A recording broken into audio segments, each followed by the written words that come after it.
सभी छोटे बड़े श्रोताओं को सुनीता भटनागर का प्यार भरा नमस्कार।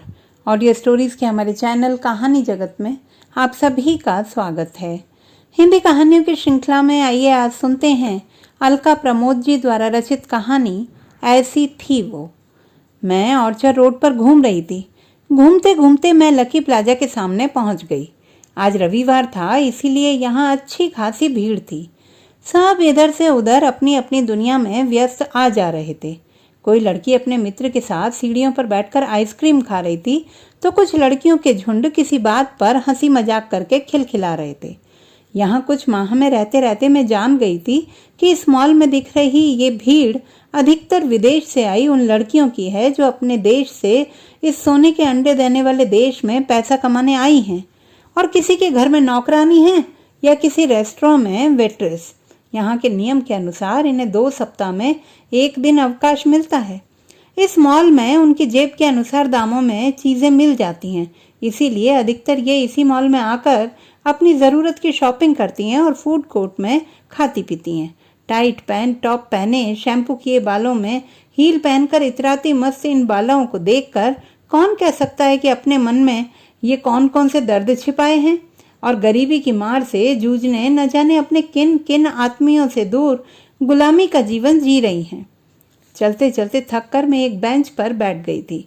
तभी मैंने देखा क्रिस्टीना जैसी लगभग 50 वर्ष की एक महिला सामान ढोने की ट्रॉली में अपना सामान रखे अपनी दुनिया में खोई चली जा रही थी। मैं चौंक गई। क्या ये क्रिस्टीना थी? नहीं, वह कैसे हो सकती है? वह तो लगभग 15 वर्ष पहले ही अपने देश फिलीपींस वापस जा चुकी है। हो सकता है ये मेरा भ्रम हो। वैसे भी एक देश के लोग मिलते जुलते होते हैं कि मुझे सब एक जैसे ही लगते हैं। वो जो भी रही हो, पर जाते जाते वह मुझे अतीत की गलियों में ढकेल अवश्य गई थी। लगभग 5 वर्ष पूर्व मैं सिंगापुर अपने बेटे बहू के पास रहने आई थी, तो प्राय कांडोज में नीचे बने स्विमिंग पूल पर शाम को चली जाती थी। वहां शाम को नन्हे नन्हे पानी में तैरते, स्केटिंग करते और खेलते बच्चों को देखकर मन प्रसन्न हो जाता था। अधिकतर छोटे बच्चों के साथ उनकी मेड रहती थी। जब बच्चे खेल रहे होते तो वह उनसे लापरवाह होकर अपना गुट बनाकर बातें करती रहती थी। पर उन्हीं में से एक मेड ऐसी थी जो बस अपने काम से काम रखती थी। मैंने उसे कभी हेलो हाय के अतिरिक्त किसी से अधिक बातें करते नहीं देखा। वह पूरी देर अपने मालिक के बच्चे से खेलती रहती। मुझे उसके बच्चे और अपने मालिक के प्रति समर्पण और आत्मीयता ने बहुत प्रभावित किया। शायद यही कारण रहा होगा कि अब मैं उसको देखती रहती थी। वह शायद मेरी आंखों की भाषा समझ गई थी, इसीलिए अक्सर मुझे देखकर मुस्कुरा देती। धीरे धीरे हम दोनों में अनकही दोस्ती होने लगी। फिर वह कभी कभी हमसे अपनी टूटी फूटी इंग्लिश में बात भी करने लगी। बाद में पता चला कि वह कई वर्ष किसी भारतीय के साथ भी काम कर चुकी है, अतः काफ़ी हिंदी बोल लेती है। फिर क्या था, हमारे बीच भाषा की दीवार के ढहते ही परायापन भी चलता बना। उसने बताया कि वह फिलीपींस के एक छोटे से शहर में अपने 2 छोटे बेटों को छोड़कर सालों पहले यहाँ आ गई थी। तब से साल में एक बार मिलने चली जाती है। उसकी बात सुनकर मुझे उस पर गुस्सा आया। ऐसा भी क्या पैसे का लालच कि छोटे छोटे बच्चों को बेसहारा करके वह विदेश में पड़ी है? मैं अपना क्रोध छिपा न सकी और मैंने उससे कहा, क्या तुम्हें पता है कि बच्चे को माँ की कितनी ज़रूरत होती है? यह सुनकर कुछ क्षणों के लिए वह चुप हो गई। फिर उदास सी बोली, ma'am you are also mother.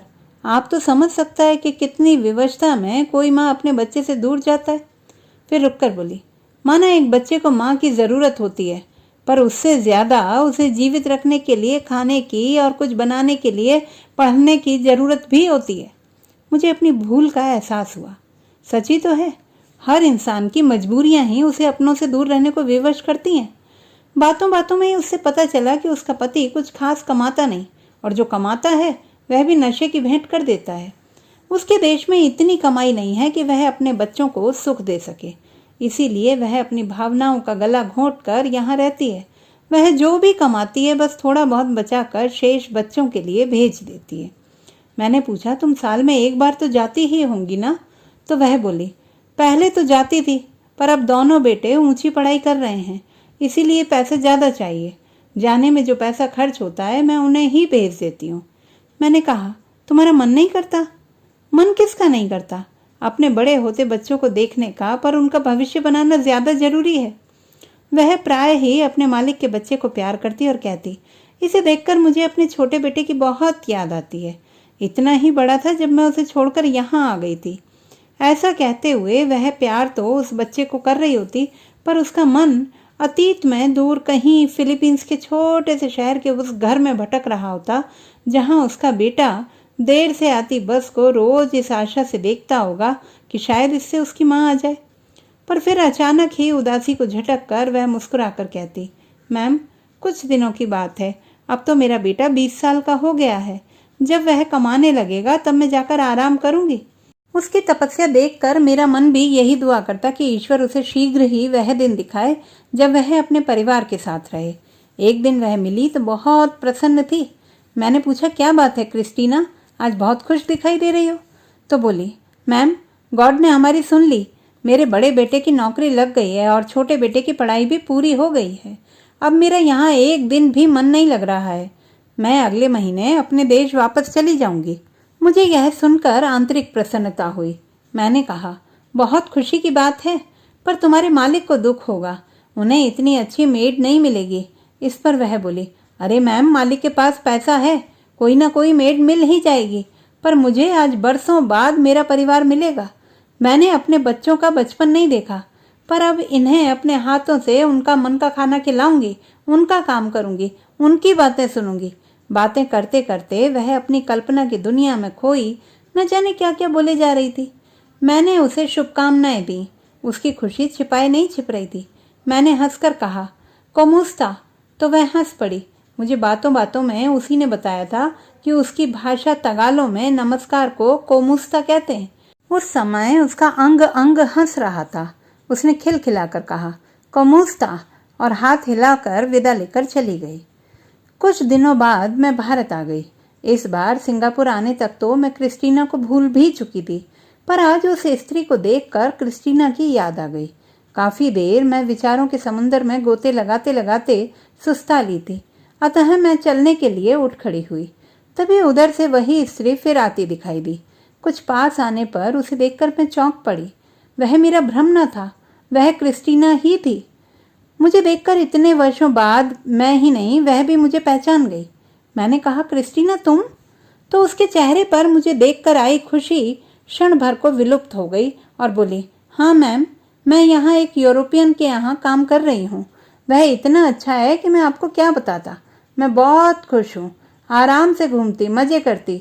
उसकी टूटी फूटी हिंदी सुनकर मुझे हमेशा मज़ा आता था, पर आज मैं समझ गई कि मेरे प्रश्नों से बचने के लिए वह अनावश्यक सूचनाएं मुझे दिए जा रही है। पर मेरा मन नहीं माना। मैंने कहा, वह सब तो ठीक है, पर तुम तो सदा के लिए अपने घर चली गई थी। फिर ये क्या तुम्हारे बेटे को नौकरी नहीं मिली? क्रिस्टीना के चेहरे पर क्षण भर को एक काली छाया आकर चली गई। कुछ क्षण तो चुप रही, फिर एक उदास सी हंसी के साथ बोली, मैम, जो गॉड चाहता है वही होता है। यद्यपि यह क्रिस्टीना का व्यक्तिगत मामला था, वह मेरी इतनी आत्मीय भी नहीं थी कि मैं उससे कुछ पूछूं, पर न जाने क्यों मुझे लगा कि शायद वह भी किसी से कुछ कहना चाहती थी। अतः यह जानते हुए कि किसी के व्यक्तिगत जीवन में ताक-झांक करना अभद्रता की श्रेणी में आता है, मैंने उससे कहा, आओ, मैं तुम्हें कॉफ़ी पिलाती हूँ। कॉफ़ी का ऑर्डर देकर मैंने उससे पूछा, अब बताओ, तुम्हें क्यों फिर यहाँ नौकरी करने आना पड़ा? क्रिस्टीना ने बताया कि जब वह अपने देश वापस पहुंची तो इस आशा के साथ कि सब उसे पाकर खुश होंगे, पर वहां तो अलग ही नजारा था। जब वह घर पहुंची तो दरवाजा खटखटाने पर एक स्त्री ने दरवाजा खोला और पूछा, आपको किससे मिलना है? क्रिस्टीना चौंक पड़ी। उसने कहा, यह जॉन का घर है ना? हाँ, और मैं उसकी पत्नी रोजा हूँ। यह क्रिस्टीना के ऊपर तो मानो पहाड़ ही गिर पड़ा था। उसने कहा, पर उसकी पत्नी तो मैं हूँ।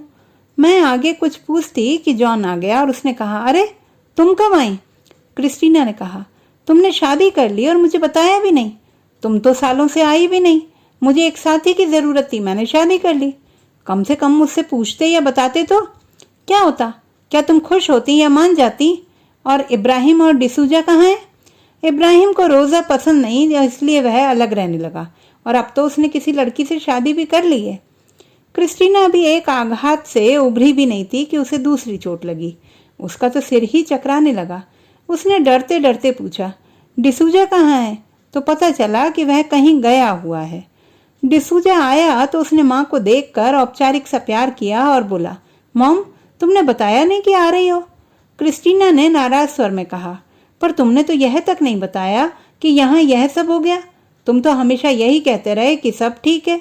इस घर में 4 साल से दूसरी औरत रह रही है और तुम्हारे पापा ने ना सही, तुम तो मेरे बेटे थे, पर तुमने भी नहीं बताया। कमोन मम्मा, तुम तो जानती हो यहाँ यह आम बात है। तुम सालों से बाहर हो, आखिर पापा को भी पत्नी चाहिए थी ना, पर कम से कम बताता तो। अगर बता देता तो तुम हल्ला करती। मुझे पता है तुम यह सह नहीं पाती और तलाक लेती या नौकरी छोड़कर आ जाती। उससे क्या होता? अगर तुम तलाक ले लेती तो यह घर भी पापा और उनकी दूसरी पत्नी को मिल जाता, क्योंकि यह तो पापा के नाम है। और तुम नौकरी छोड़ती तो मेरी पढ़ाई छूट जाती, वह तो तुम भी ना चाहती। वैसे भी पापा अपनी दूसरी पत्नी के साथ रहते हैं। तुम जानती हो मेरे पास घर है नहीं, इसलिए मैं तो यहीं रहूंगा। तुम चाहो तो यहीं रहो, पापा मना तो कर नहीं रहे। पर मेरी मानो तो नौकरी करो, स्वतंत्र रहो और ऐश करो। बहुत दिन सबके लिए कमा लिया, अब मौज करो। क्रिस्टीना को विश्वास नहीं हो रहा था कि जिनके लिए उसने अपनी पूरी जिंदगी तपस्या में बिता दी, उनके लिए वह मात्र एक पैसा कमाने की मशीन थी। उसकी भावना, मान सम्मान और अधिकार, किसी को कुछ उससे लेना देना नहीं था। काश जॉन या डिसूजा किसी ने उससे एक बार यह कहा होता कि नहीं तुम रहो, मुझे अच्छा लगेगा, तो अपने अपमान भावना को भूलकर वह सब सह लेती। पर उसने पाया कि वहां तो किसी को उसकी जरूरत ही नहीं है। क्रिस्टीना वापस आ गई। उसकी कहानी सुनकर मेरी आंखों में आंसू आए बिना नहीं रह पाए। मैं उसके दर्द को अनुभव कर सकती थी, क्योंकि मैंने उन आंखों में जाते समय उठती उमंग को देखा था, अपनों से मिलने की आतुरता को देखा था। मैंने उसे अपना फोन नंबर देकर उससे विदा ली। घर आकर मैं निरंतर सोचती रही, दोष किसका है? उसके पति जॉन का? माना उसने धोखा दिया। एक तो जो दायित्व उसे उठाना चाहिए था वह क्रिस्टीना ने उठाया, वह उसकी प्रतीक्षा नहीं कर पाया। पर क्रिस्टीना बता रही थी कि दूसरी बीवी रखना वहां आम बात है। ऐसे में सालों साल पत्नी के दूर रहने पर गलत होते हुए भी क्या यह अस्वाभाविक नहीं था? दोष तो डिसूजा और इब्राहिम का भी नहीं। उन्होंने माँ के प्यार को जाना ही कहाँ? जब उसे माँ के सानिध्य की आवश्यकता रही होगी तब उसे कहाँ समझ आता होगा कि जिस सुविधा को देने के लिए माँ दूर गई है उसका क्या महत्व है। उसने तो उसे पैसा कमाने की मशीन मात्र समझा और आज उसको उसकी आवश्यकता नहीं रह गई थी। पर दोषी तो क्रिस्टीना किसी हालत में नहीं थी। बच्चों को रोटी कपड़ा पढ़ाई देना भी तो आवश्यक था ना। और फिलीपींस में तो अधिकतर स्त्रियां यही कर रही हैं। यहाँ तक कि सिंगापुर में ही 75% स्त्रियां मेड के रूप में काम करने वाली वहीं की हैं। तो क्या इन सब के लिए वहां का समाज और परिस्थितियां दोषी हैं? मन मकड़ी के जाल के समान उलझता जा रहा था। पर कारण जो भी हो, यह निश्चित था कि क्रिस्टीना के साथ अन्याय हुआ था। कल क्रिस्टीना ठीक ही तो कह रही थी कि अब मेरा कोई नहीं, मैं सिर्फ अब अपने लिए जीवन जीऊंगी, अपने भविष्य के लिए पैसे जमा करूंगी। दूसरे दिन मैं चाय पी रही थी कि मेरा मोबाइल बज उठा। मैंने फ़ोन उठाया तो क्रिस्टीना थी। बोली, मैम मैं फिलीपींस जा रही हूँ, आप मेरी इतनी चिंता करती हैं इसीलिए मैंने सोचा कि आपको बता दूं। मैं चौंक पड़ी। अभी कल ही तो कह रही थी कि मैंने सारे रिश्ते नाते तोड़ लिए, अब आज क्या हुआ? बोली, मैम आपने न्यूज़ नहीं पढ़ी? एक फिलीपींस की फेरी डूब गई, बहुत लोग डूब गए। तो क्या तुम्हारा बेटा? मुझे पता था कि डिसूजा फेरी पर ही काम करता है। नहीं नहीं मैम, बाय गॉड ग्रेस वह बच गया, पर उसे बहुत चोटें आई हैं और नौकरी भी चली गई है उसकी। है ही कौन उसका जो अब वहाँ उसकी सेवा करे? मैं समझ नहीं पा रही थी कि क्या कहूँ, बस यही कह पाई, ईश्वर तुम्हें खुशी दे। तो दोस्तों, ये थी हमारी आज की कहानी। आपको कैसी लगी कमेंट बॉक्स में लिखना ना भूलें। चैनल को सब्सक्राइब करें, लाइक करें और मित्रों के साथ शेयर करें।